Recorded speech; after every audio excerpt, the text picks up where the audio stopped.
I hope this finds each of you so very well. I'm speaking to you from my studio in West Orange, New Jersey, inspired to have this opportunity to introduce all of you to Lora DeVore, who is an incredible role model for grief and rebirth.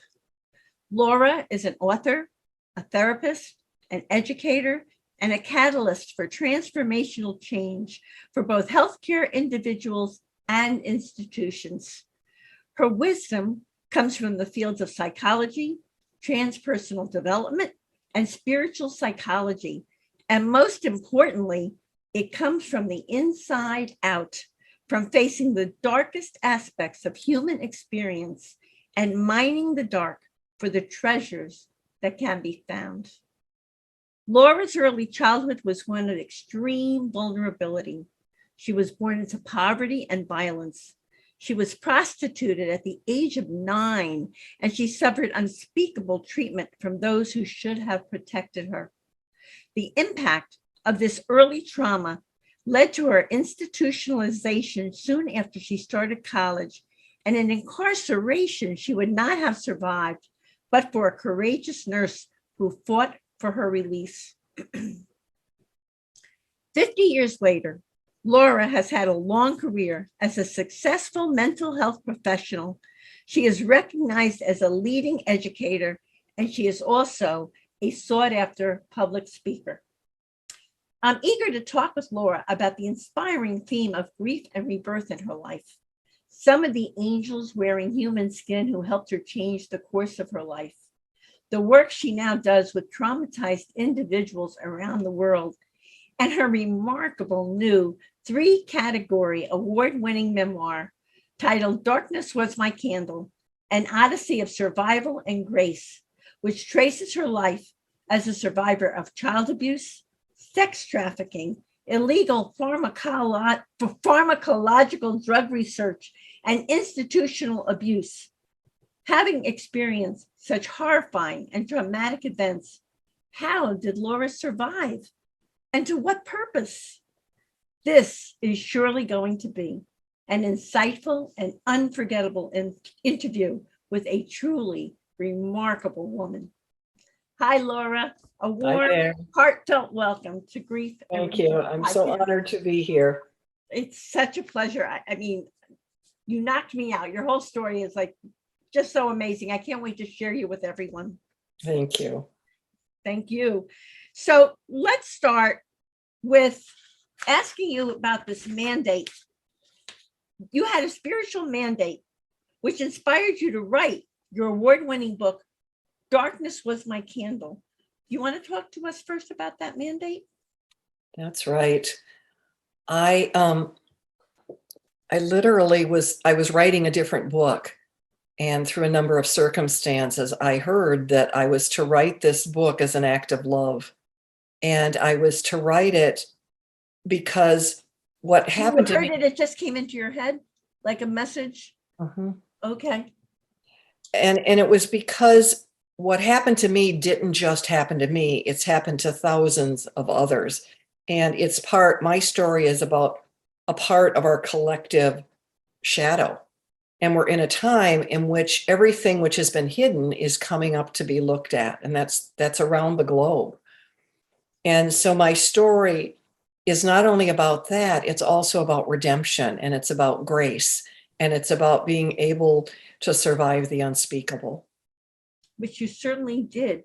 And before we get into this childhood that you had, which set the stage for what you've been through, you've also had some near-death experiences that kind of resonate with this spiritual mandate. You want to briefly tell us a little bit about them? I had my first, well, first of all, I had a number of suicide attempts throughout my childhood. I felt like I was born to an alien planet, and I couldn't understand why anyone could possibly want to live here. And I'll talk a little bit later about what began to shift that for me. But that's not the same as a near-death experience. I had a near-death experience that I actually had a premonition of when I was in France leading a pilgrimage many years ago. And it was profound. I could hear everything that was going on. I could see the monitor and could see that the closer I got through this tunnel of light, the more my SATs went down, the more my blood pressure went down. And then as I would step away from the light, the numbers would go up. And I played with it until I stepped too far over into the light. And suddenly all the monitors went off and someone was ripping my gown off of me and starting to do compressions. And then I had this moment of decision. I thought, no, it's not my time. I need to stay. And when I made that decision, immediately I heard the doctor say, stop, she's coming back. Wow. Wow. And That's they stopped the compressions. Now, how long ago was this near-death experience? This was probably about 18, 19 years old.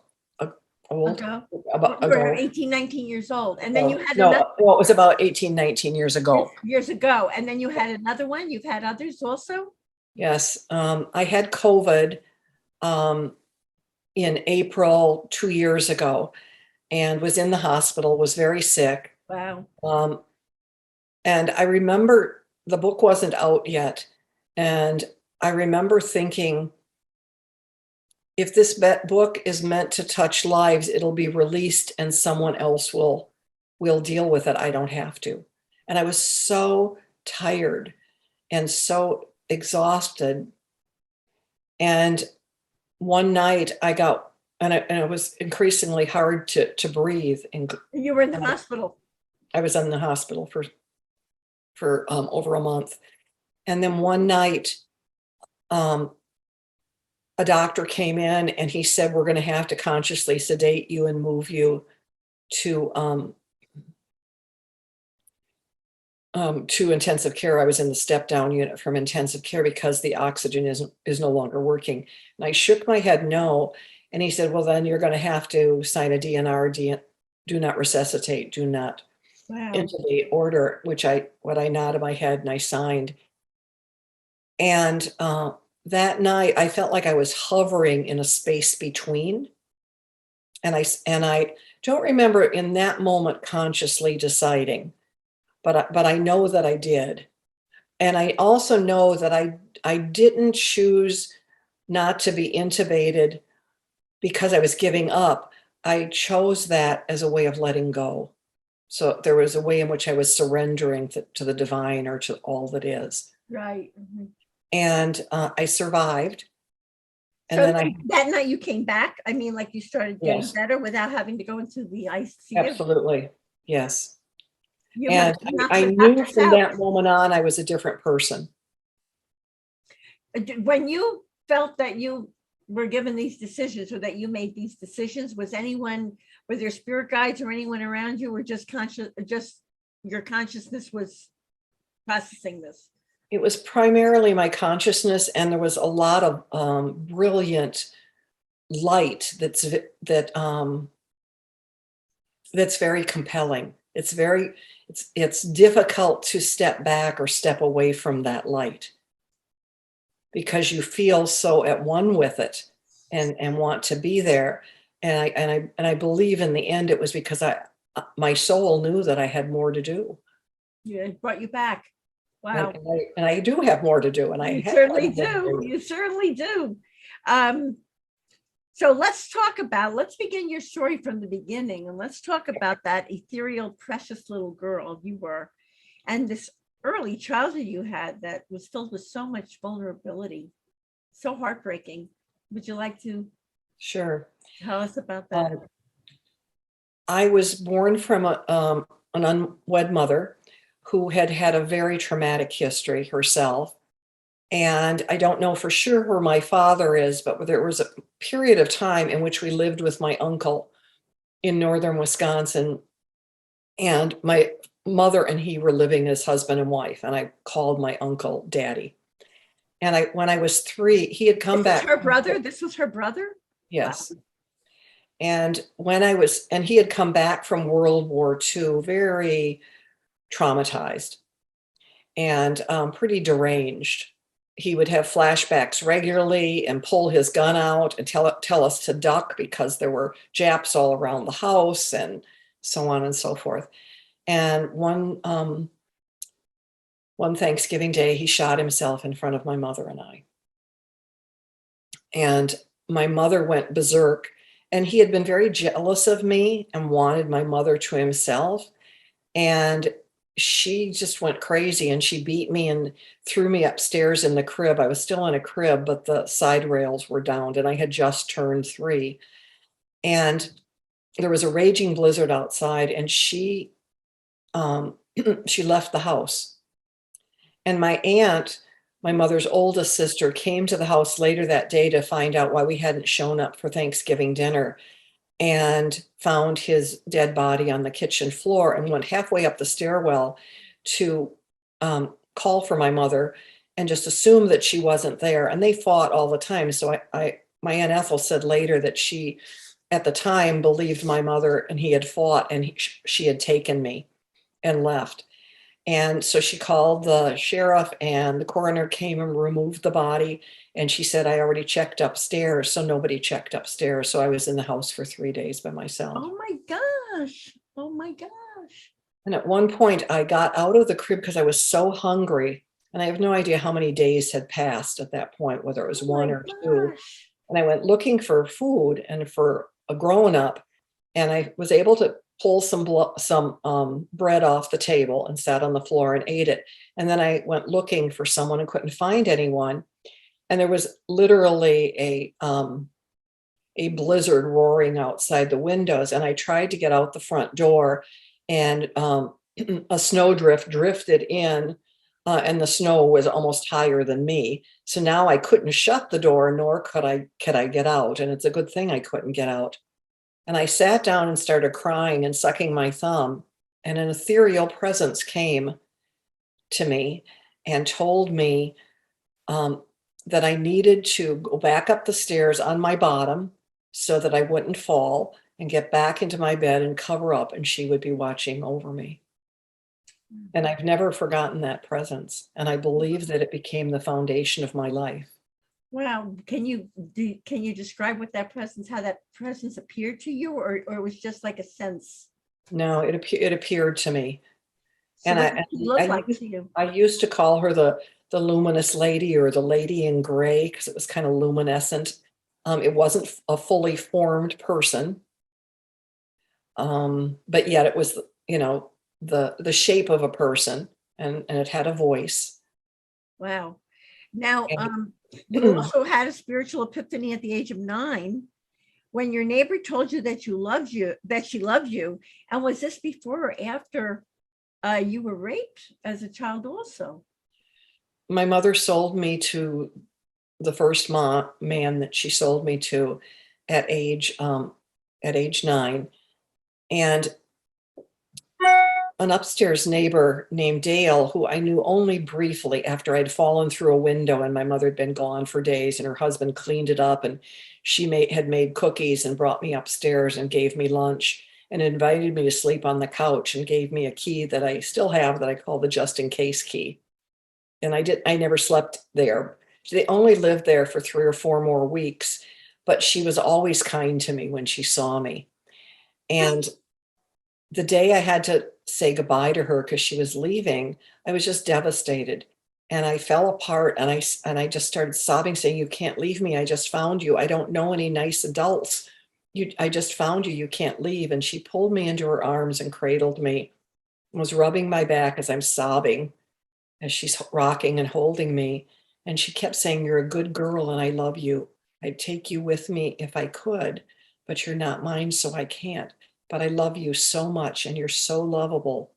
And she just kept talking to me. And as she talked, something came alive in me. I felt that love is a living thing. And I knew with every aspect of my being that the reason we're born is to learn how to receive and to give love, and that it's all about love. The other thing that Dale told me is that I needed to learn to take better care of myself because my mother was too sick and couldn't care for me, which gave me the message that what was happening was not my fault. And she also made me promise that I would reach out to other people and let them help me. and love me as she had. And What an important, oh my God, what a and so pivotal I point. did all those things. And many years later, I wrote a short story about Dale and was able to then re-find her. It turned out she had a fourth grade education and she had been considered mentally defective in school, so had not gone all the way through school. But she had this incredible wisdom and she'd never forgotten me. And shortly after I found her, she was diagnosed with advanced lung cancer. And I got her to a doctor because she had no insurance. She was working as a poor cleaning woman. We never know anybody else's story. And I got her to the doctor and then got her some assistance. And she was in and out of a particular hospital with palliative radiation. And I went to see her at one point and I started to weep and I said, Dale, I'm so sorry it took me so many years to find you. I'm going to miss you so much, and we've missed so many years. She reached across the table and patted my hand, and she said, don't be sorry, because you did find me. And now I'm not afraid to die because I did one good thing in my life. Just look at you. You're like a ripple that goes out. Oh my God, what a beautiful, beautiful thing. And then she asked me if she needed me when she was dying, if she needed me when she was dying, would I come? And I said, of course I'd come. And one night I dreamt all night that she was calling me. And I called her home the next morning and she wasn't there. And I called the hospital she'd been in and out of for palliative treatment. And the nurse said she was actively dying and she was terrified. And I said, tell her I heard her calling and I will be there as soon as I could. And I was living in pretty far away at that point, but I got the next plane and I flew to where she lived and I got there around noon and I got to sit with her until dawn when she finally passed, which was Wow. such an amazing gift. Wow, what a blessing. What a blessing. It was an amazing gift. The other thing that was foundational in my life that I want to mention, and the cover of my book makes me think of it. And this is the cover of the book. Absolutely. This is me at age 7. How beautiful. Look how beautiful. And at that age, I discovered music in churches. I wandered into the Catholic church one Saturday and the choir was rehearsing. And I knew that I had to get as close to the music as possible.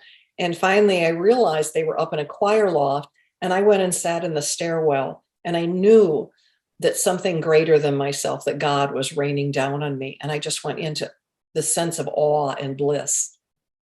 And after that, I discovered when the Lutherans did choir rehearsal and when the Methodists did choir rehearsal, and I would make my rounds all week long.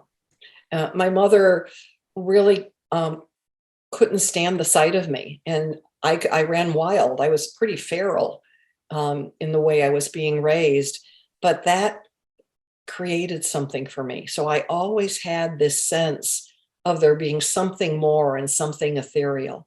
I think the foundation. It gave you some structure. Yes, and it gave me structure. In a way. I mean, for me, not to go into it a lot, but everyone who's heard this podcast knows that I had this amazing spiritual awakening. And when I have been through things, that sustains me also. I always go back to the messages that I got and that I received. And I know that there's so much more, and it provides such comfort. Right. Now, as if this wasn't enough, you were also homeless during your senior year in high school. So, and again, you found an angel. You want to describe the amazing kindness of a doctor at the county hospital who created a bridge so that you could graduate and go to college. So here you're this feral kid, you're going to churches, you're doing your thing, but like wild upbringing. And now you're homeless while you're in college. I mean, in high school. Wow. So tell us about that. So as I said before, my mother prostituted me for the first time at age 9, and that continued till I was 13. And then I had a suicide attempt that was so serious, the court decided to take me away from her. And this was pre-child protection years. So I was in one placement after another. And one after another failed, and not because I was a bad kid or I did anything wrong. I was like a chameleon. I'd be anything anybody wanted me to be, just so they'd keep me. But the last foster home had failed, and the court worker decided she was going to send me back to my mother. What? And I was a senior in high school at the time. And the first night I was there, my mother went out that night, and then she came home with some man, and the next note, and she lived in a small kitchenette apartment, and I was in bed asleep. And the next thing you know, I woke up and he was on top of me and he was raping me. She had sold him to me, and she was sitting at the kitchen table watching it. And he had a billy club that had dropped on the floor outside of his pocket. I don't know if he was a bouncer in a bar or what, but I picked it up, and he had passed out, and I was going to bash his head in. And I knew if I started, I wouldn't stop. I'd kill my mother. So I threw it down, and I grabbed my clothes and got dressed in the stairwell and walked around town all night. And in the morning, went to the drugstore and bought 3 bottles of Sominex and took them and climbed under the bushes in a park. And later, apparently, a biker found me and called an ambulance, and I woke up many days later in the county hospital.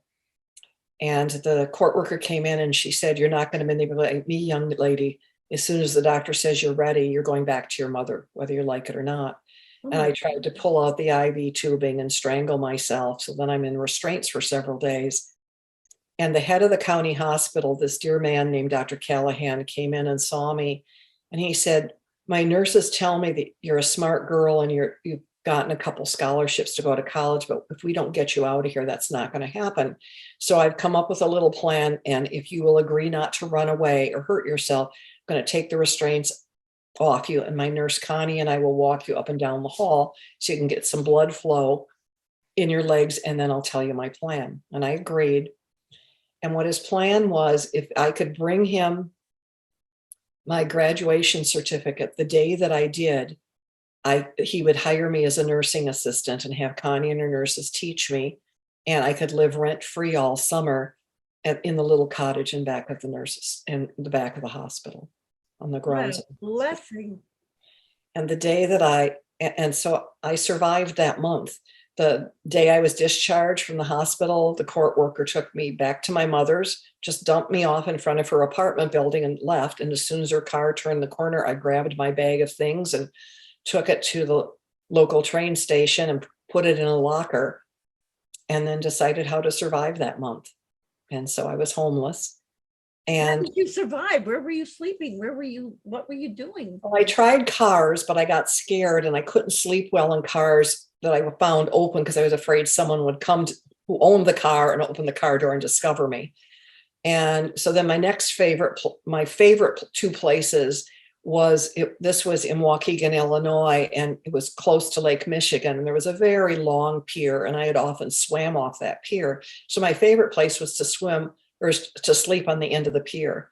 And I believed if anyone tried to mess with me, I was a good swimmer. I just dive in the water, and they'd have to be really hard up to get in that water and try to come after me. And so that was one favorite place. And the other place when it wasn't warm enough was there was a convent of nuns, and there were high bushes right outside their windows, and I could squeeze in between the bushes and sleep with my back up to the building. It would often be warm there. And I figured if anyone saw me or messed with me, it would either be the nuns who somehow saw me and I wasn't afraid of them, or I'd start screaming and the nuns would turn the lights out and come on. Wow. So those were my 2 favorite places. And occasionally I'd get invited to a girlfriend's house. But what I wanted to say is the day that I graduated, I took the bus across town and took my graduation certificate to Dr. Callahan. And it still makes me tear up. The nurse's station was all decorated with banners and balloons, and they had a graduation cake for me in small. Oh my gosh. Oh my gosh. I mean, how did you, what about hygiene? I have to ask you, here you're living homeless and everything. How did you, I mean, you had friends, you were going to school. How did you that's an interesting story. I was actually skipping a lot of school because I didn't have lunch money. And in those days we had to buy our lunch. And I knew that I had to fly under the radar because if anyone called the courts, I would probably be put in the youth home, which is juvenile detention. And then I'd never graduate. And so I was seldom going to school. I kept track of when they were doing tests, and I studied often in the train station, on the, in parks. And one day I got called to the dean of girls' office, and she asked me why I was missing so much school. And she said, "I'm concerned because you're not going to graduate, and this is highly unlike you." And she said, "And why are you losing so much weight?" Well, I wasn't eating. And I started to cry, and I just said, "I think I need to talk to an adult." She said, "Why don't I call the guidance counselor?" And I shook my head no, because we only had one and it was a male. And I said, "I don't want to talk to a man." And she said, and I said, "Well, maybe you." And she said, "I don't think I'm the right person, but I know you're close to Mrs. Landon." And Mrs. Landon was my English teacher.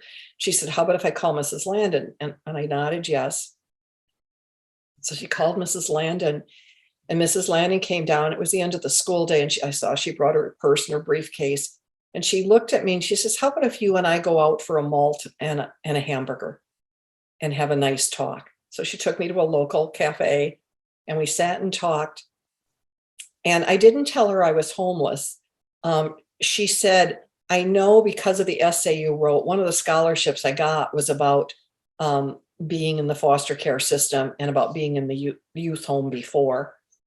And she said, "Is this about your placements?" And I said, "Yes, I'm not where I was. I was put back with my mother, but I didn't tell her I wasn't staying with my mother. I just said I was put back with my mother." And it's horrible, horrible. And then I started to cry, and I said, "I'm so outside my body. I'm afraid everybody can tell, and I don't know how to get back in my body." I was having what's called an episode of depersonalization. I was so dissociative.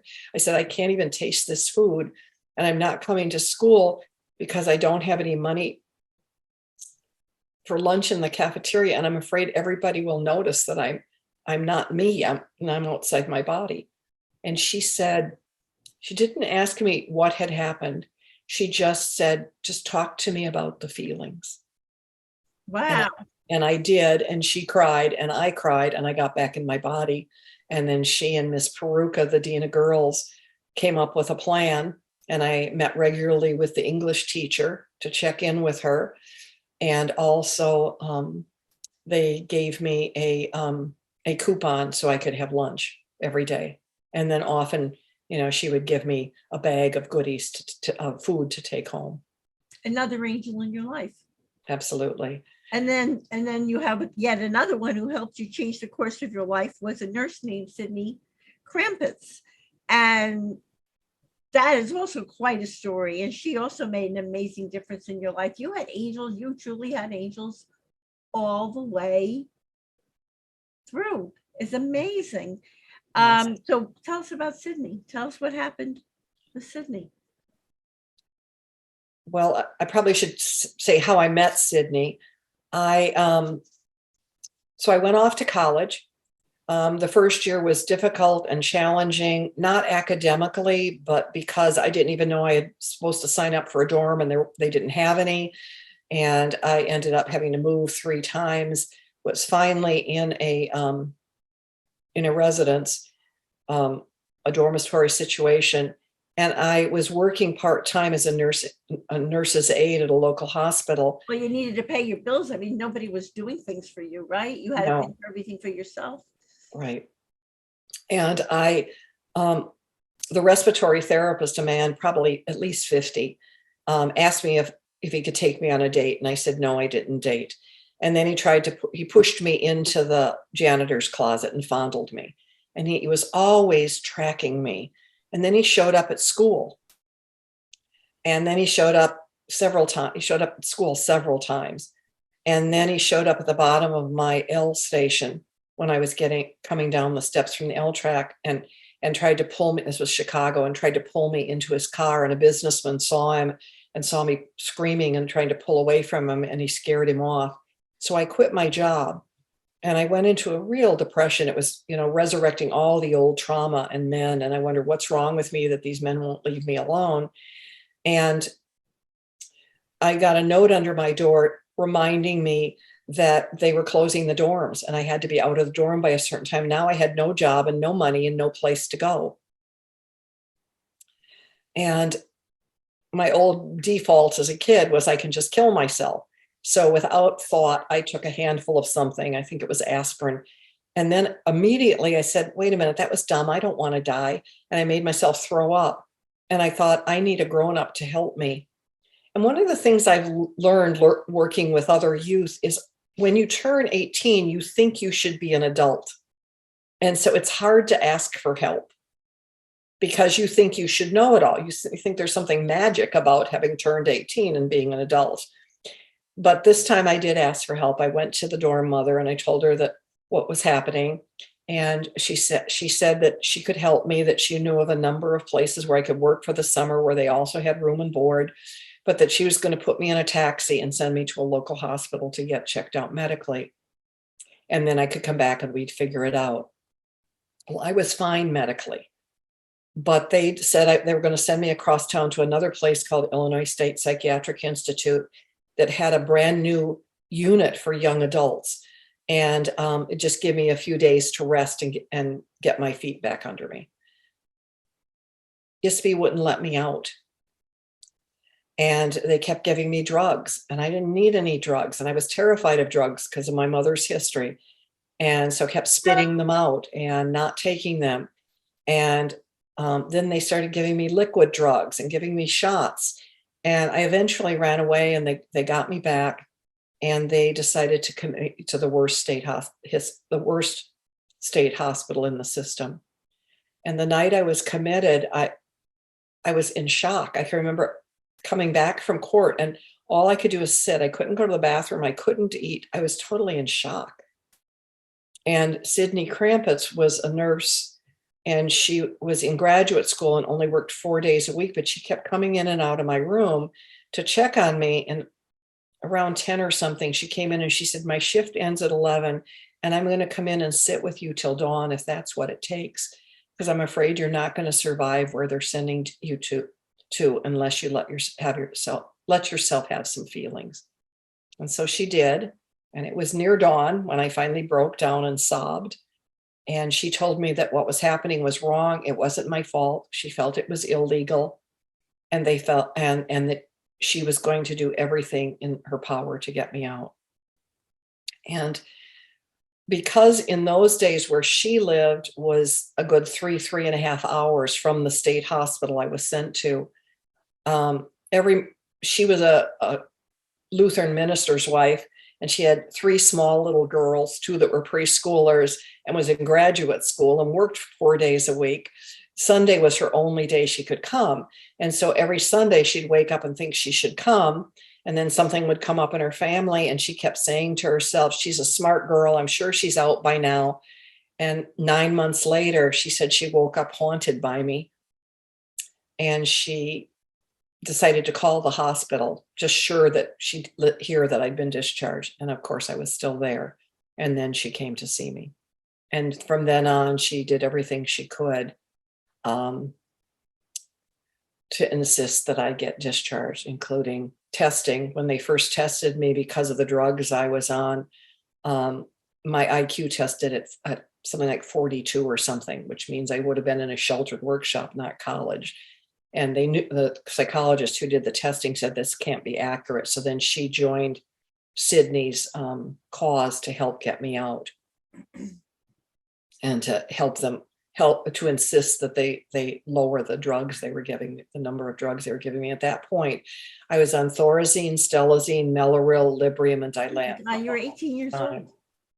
And Thorazine was actually created for the state hospitals as a form of a chemical lobotomy. So rather than taking a part of your brain out, so you're not a problem, they literally lobotomize you chemically.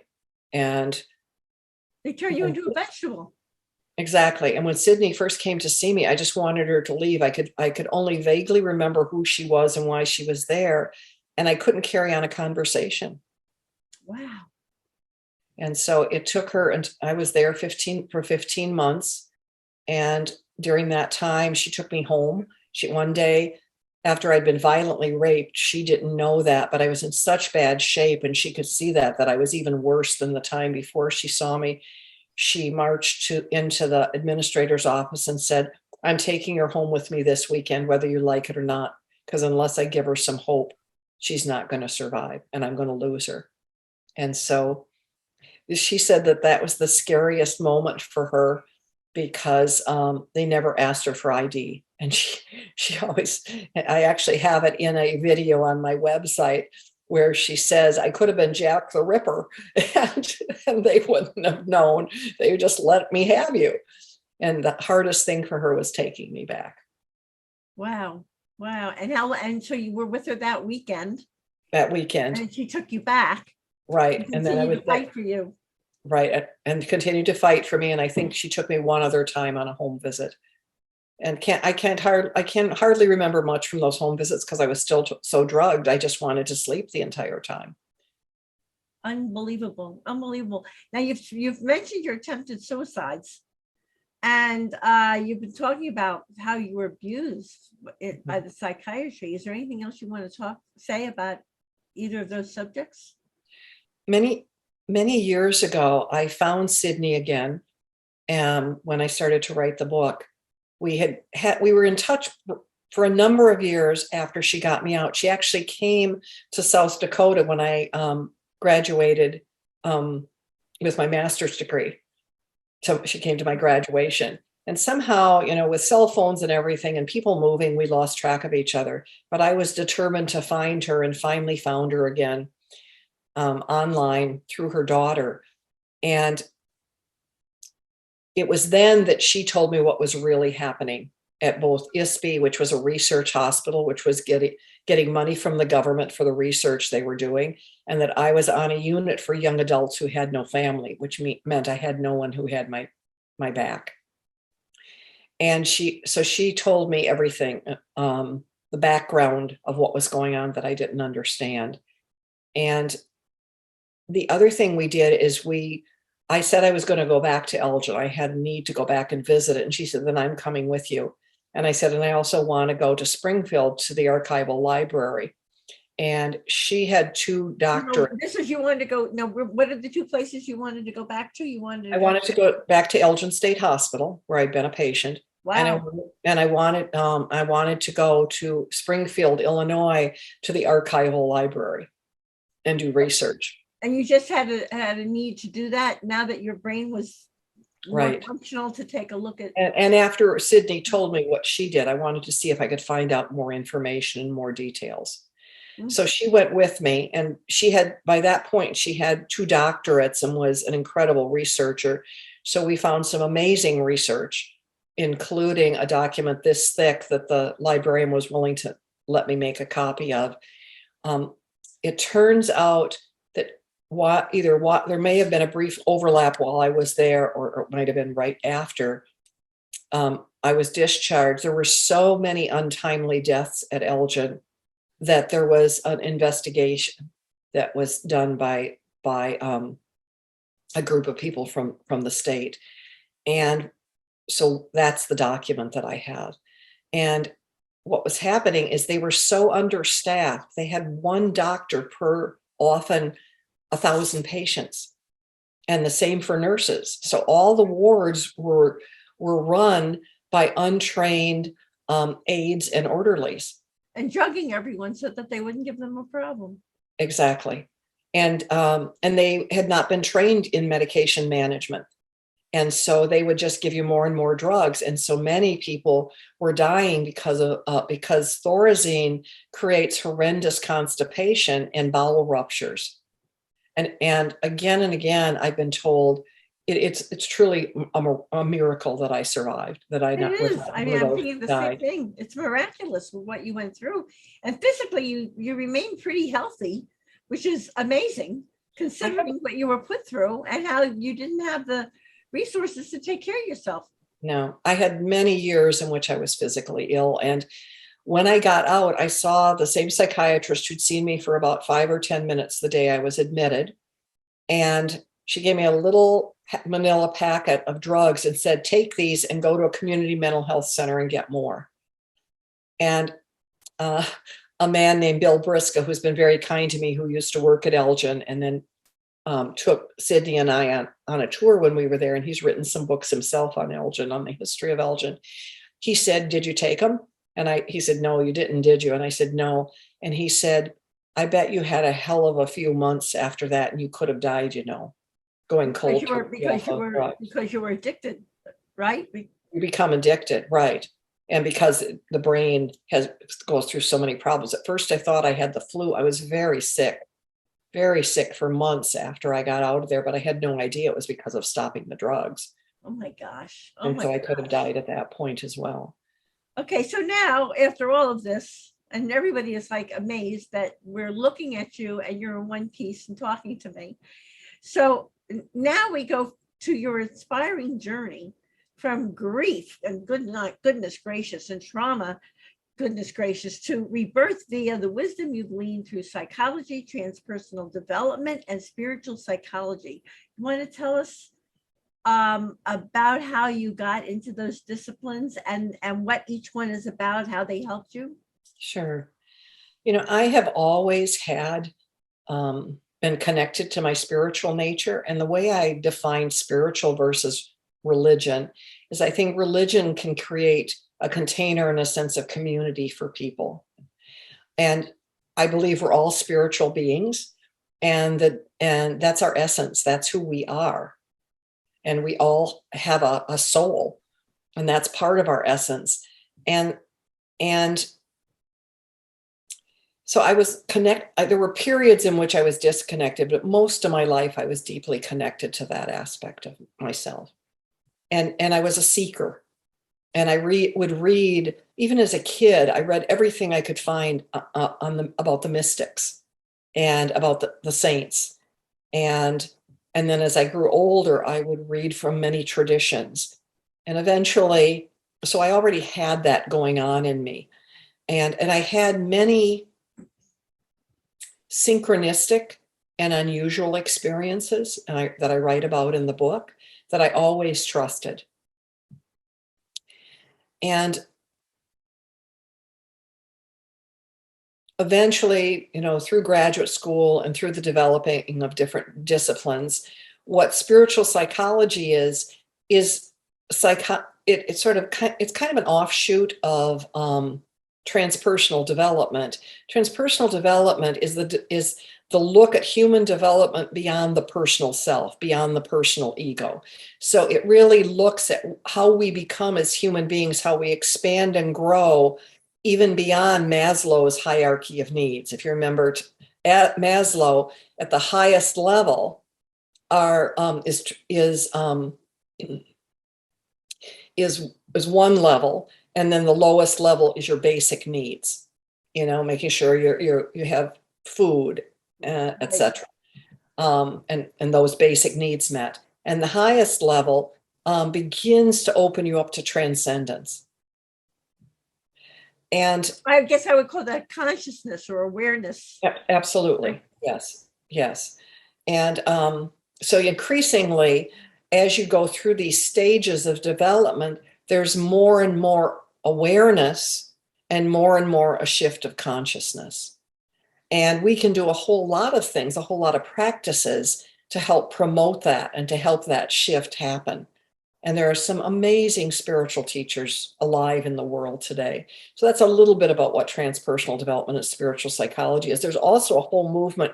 You've probably heard of the word emotional intelligence. Absolutely. Now there's books written about spiritual intelligence, which is talking about the same thing. It's all talking about the same thing. And it's about how we continue to evolve as human beings. Which is exactly what this podcast is about. Mm-hmm. Totally, to help people to become conscious and evolve and heal. So, Go ahead. I'm sorry. That's okay. Besides writing this book for those who never had a voice, part of why I wrote this book is to reveal the dark history of psychiatry. And a psychiatrist that who is actually the owner of the publishing company that published my book, he said to me he thought the book could become a form of truth and reconciliation for the psychiatric community. Wow. Many of which don't know that dark history, and many of which don't understand how it continues to impact mental health in subtle ways today. You're going to make such a difference on many levels, Lora. That's right. And one of the things you talk about is explaining how a traumatic event, from your own experience, you know this, how a traumatic event can create an opening to the opportunity to discover a more expanded version of a person, which is exactly what we're talking about, and how facing the darkest aspects of human experience can provide treasures that can transform a person from the inside out. So now we're talking about that, but is there anything you want to add to that as we're talking about that for people? It's my experience that we can choose when we go through trauma, of course, for some of the hallmarks of post-traumatic stress disorder. And I don't like the word disorder because I think trauma happens when the nervous system is overwhelmed with too much and it can't handle it. And I think it's a brilliant system, and it's not a disorder. It's something that's right with us, that saves us, and often creates a sense of distance through dissociation so that the impact of the trauma in some ways is lessened, the pain is lessened, etc. You feel far away from it, much like you do in a near-death experience. And so I don't like the word disorder, despite being a mental health.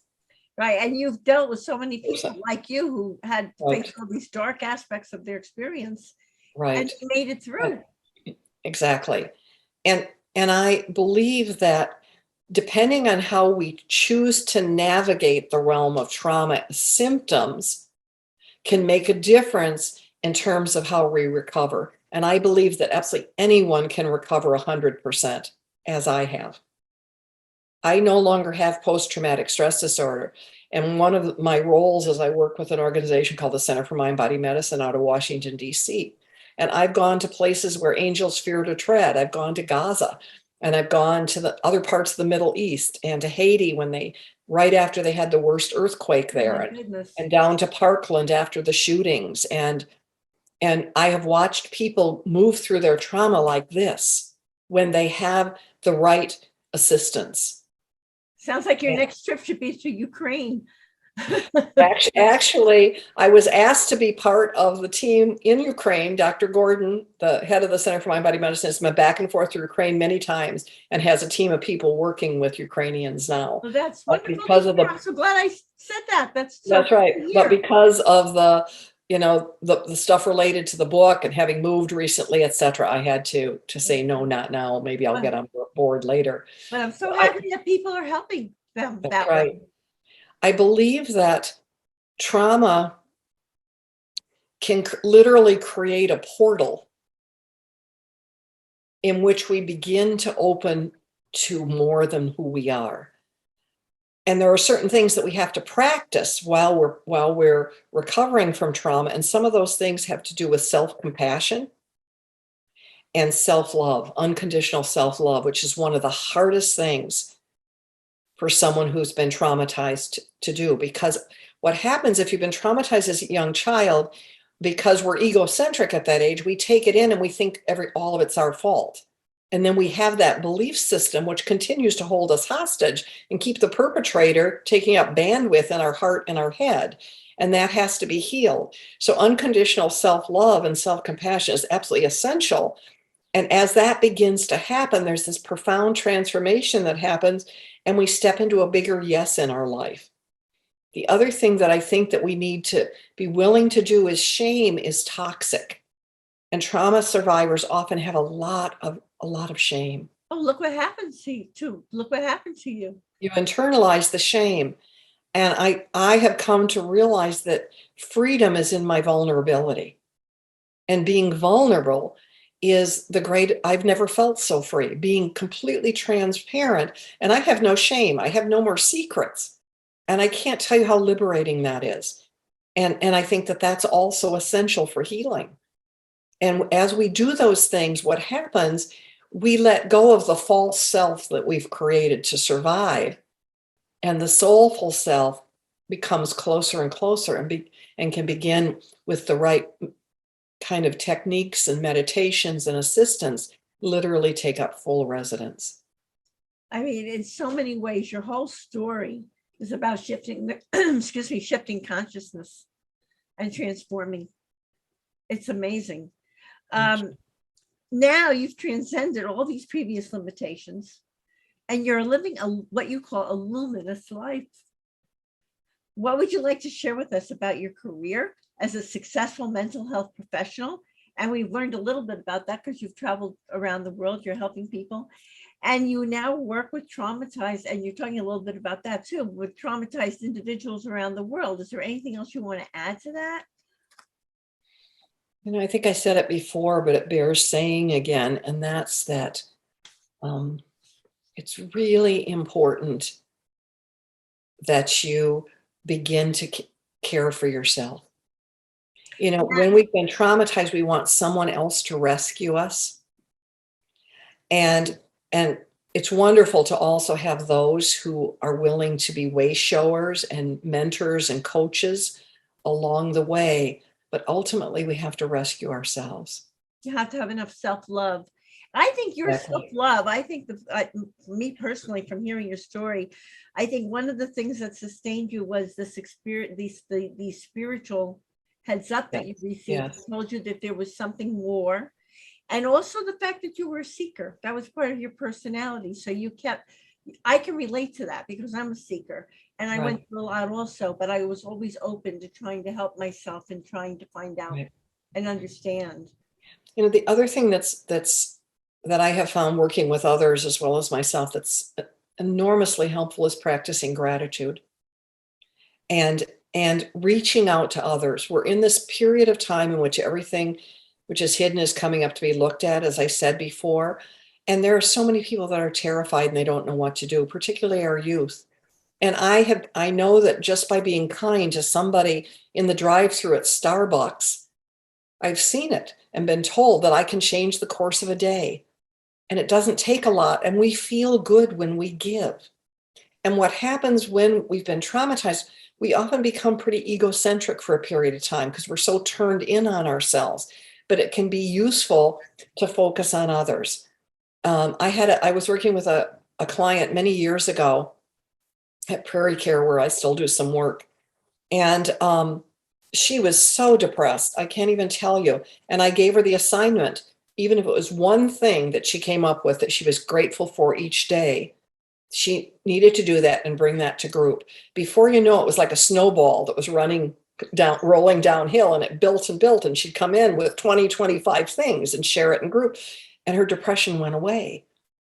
Because the way we talk to ourselves impacts our nervous system, impacts which hormones are going to be secreted, whether it's the feel-good hormones or whether it's the hormones that turn on fight, flight, or freeze. And the other thing is, it's really important for trauma survivors to understand how these amazing bodies of ours work, and that we can get in the driver's seat. We know more about what's under the hood of our cars and pay better attention to the indicator lights on our cars that tell us to get an oil change or tell us to get more air in our tires than we pay attention to these bodies. And we do it to our deficit. Because this is what we have till we're going till that last closing of the eyes, and we have to. That's right. This is our vehicle. That's exactly. We are literally energy frequency compressed and compressed and compressed into a physical vehicle for a period of time. It's all energy. And quantum physics makes that perfectly clear nowadays. And the other thing that I think is really important is to deeply work with the idea that what happened to us is what happened to us. It's not who we are. So many people become identified with what happened to them and become over-identified with a diagnosis, and then they stay stuck. And the other part that bothers me, Laura, to be honest, is so many people who are victimized, sometimes they become like the person who victimized them. Yes. They take that persona on, or they take those Yes. values on, instead of seeking to heal what happened and move into their authentic selves. And I believe that's exactly what happened to my mother.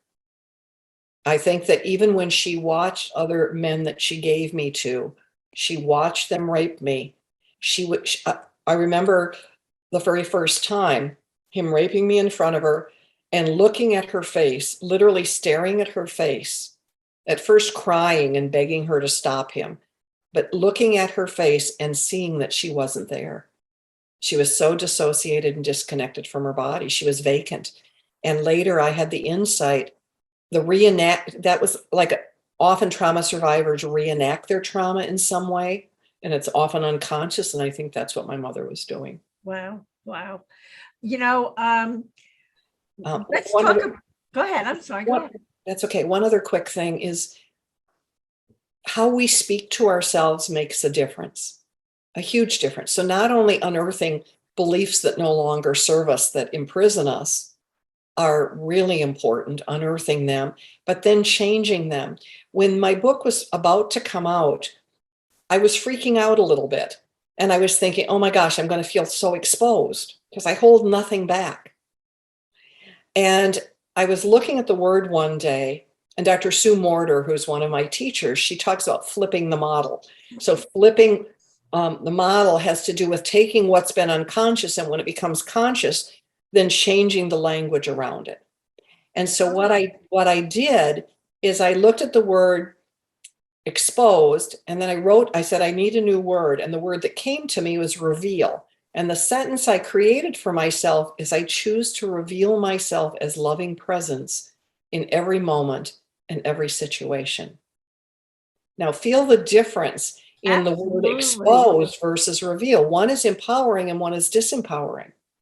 And so by talking to myself from that empowering language, I can step into an interview and just be myself. And you're just revealing your truth. That's right. And because pornography was part of my history, I was terrified of video and cameras, and all of that's fallen away just by how I've talked to myself.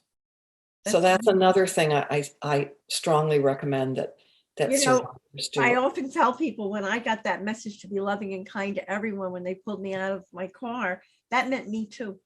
Yes, absolutely. And that changed a lot of the way I moved through life also, because I realized I couldn't draw from myself to be loving and kind to others unless I was also nurturing the well of who I was and being loving and kind to myself also. Yes. So you tell us about your retreats, your trainings, your workshops, your consultations, and do you have an offer for those who are listening to us today? Yes. So I'm still doing some book tour stuff, but I am doing workshops. I'm actually doing a workshop tomorrow here in San Jose, California, an all-day workshop. And that's going to take people deeply into really exploring the underside of trauma, as well as looking at love and what love has to do with it, and how do we remove the barriers to self-love. And I'll be doing more and more workshops as time goes on that'll be posted on my website. I just came back from Houston the week before last, and I'm going to be going back to Houston, doing some workshops down there, and then some other parts of the country. So if people will go to my website, which is loradevore.com, and just sign up on the website, then as retreats come out, I can let them know. And they would physically have to travel to one of your retreats. It's not necessarily. I will do some live retreats, like the one tomorrow is live, but I'll definitely also do some Zoom retreats. Okay. And what is your offer? You have an offer for? And the offer is, anyone who has listened to this podcast is welcome to a discount for a retreat of their choice. So let's use the code word Irene, everyone, so Lora will know where you came from, or you Okay, can use the that sounds Rebirth. great. That's wonderful. And I loved when I was learning about you that you describe what you call joy markers. Yes. And you have a tip for finding joy in life. What would tell us about that, Laura? Actually, many years ago, the spiritual teacher I had at a time was a Native American elder named Dahani Oahu, who's a 27th generation lineage holder in the Sagali Cherokee Nation.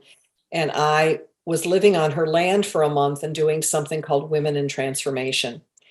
And we had to write this very thorough bio as an application. And one day, Dahani looked at me and she said, "You have been through much trauma, but I want to hear about your joy markers." And she said, "They're like pop beads that come apart, and I want you to start to gather them." So she asked me to do a timeline. And what joy markers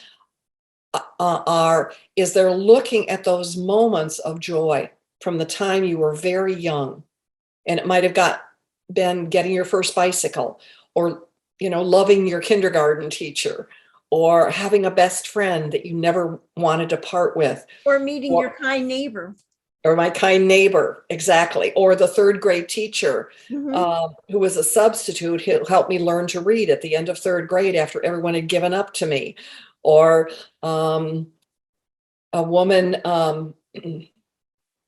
who was the cosmetic clerk at the local drugstore who took me to the library and taught me how to get a library card. All of those were joy markers. So some of the people who I call angels wearing skin in the face of compassion were all the joy markers I discovered because of Dahani suggesting that I do that. So I always suggest, and we'll do this tomorrow at the workshop we're doing, I always suggest that we do a timeline. And yes, we can write down here, this was happening, this trauma, this trauma, this trauma. And up here, these were these small markers, because that's what kept us alive. And what happens is trauma takes over the brain and we forget about the rest of that history and we don't incorporate it. And it's so important to incorporate it because it has so much gold. And it helps us to remember our joy, helps us to remember the kindness of others, and helps us to remember, oh my gosh, this is how I survived. And you just define the reason why it's so important for people to heal. Absolutely. Because if they don't heal their trauma or whatever's happened to them, they're never going to experience those joy markers. That's right. And everyone came here for a purpose and has something to give, particularly in these times. And we have to shed that which no longer serves us and let go of it. And sometimes we do that on a daily basis, and sometimes it goes weeks or months where it's not there. It's an ongoing journey.